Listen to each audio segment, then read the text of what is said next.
কেন্দ্রীয় সরকারি কর্মচারীদের মাইক্রো অবজারভার হিসেবে নিয়োগের নির্দেশ দিল জাতীয় নির্বাচন কমিশন।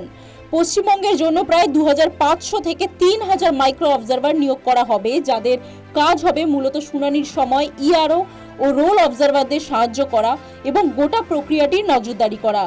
খসড়া তালিকা সংশোধনী কেন্দ্রের নজরদারিতে কেন্দ্রীয় সরকারি কর্মচারীদের নিয়োগের সিদ্ধান্ত নির্বাচন কমিশনের। রাজ্য সরকারি কর্মচারী বিএলওদের ওপর কি ভরসা হারাচ্ছে কমিশন?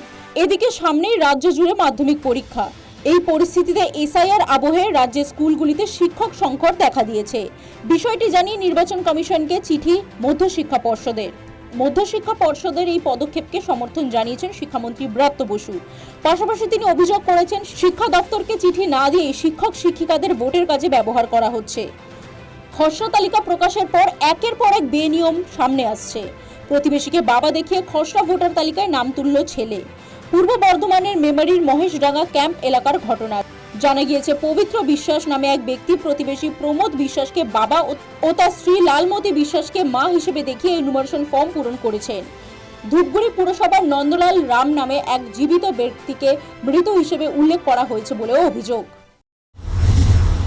পবিত্র বিশ্বাস বলে কি আপনার কোনো ছেলে আছে? না, আমার ছেলে নেই, কিন্তু আমাদের ওনার নামও কিন্তু ওইটা। আপনার স্বামীর নাম? হ্যাঁ হ্যাঁ প্রমোদ বিশ্বাস। হ্যাঁ আর মা হিসাবে আপনার নাম দেয়া আছে? হ্যাঁ দেয়া পবিত্র হয়েছে। বিশ্বাস তো আপনার ছেলে নয়? না, আপনি জানেনও না? আমি জানি না, আমি পরে শুনতে পেরেছি বাবা। এই পবিত্র বিশ্বাসকে কি চেনেন আপনি? এর না চেনার মতো ক্যানালে ছিল তো। আচ্ছা, এইটুকুই জানেন? মানে এইটুকু জানি। তাহলে এই তো একটা ফেক ডকুমেন্ট দিয়ে আপনাকে মা সাজিয়ে দিয়েছে। হ্যাঁ, এটা তো আপনি চেনেন না, জানেন না? না, বিএলও কি এসেছিল আপনার কাছে? বলে দিছি তো আমি যে ও আমার ছেলে না। ঘটনার বিস্তারিত ঊর্ধ্বতন কর্তৃপক্ষকে জানানোর কথা বলেছেন বিএলও।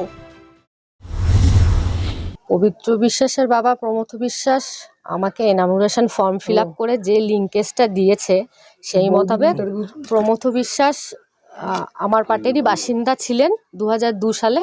তার লিঙ্কেজটাই দেওয়া হয়েছে। এখন তিনি মৃত, আর ওনার মা দেখিয়েছে লালমতি বিশ্বাসকে। আমার কাছে অভিযোগ এসছে। এবার এই ঘটনাটা পুরোটুকু আমি লিখিতভাবে নিয়েছি ওনার কাছ থেকে, নিয়ে সেই কপিটা আমি আমার ফর্মের সাথে আমি অ্যাটাচ করে দিয়েছি, কমিশনকে জানিয়েছি। হ্যাঁ। ঘটনার সামনে আসতেই এলাকা জুড়ে শুরু হয়েছে চাঞ্চল্য।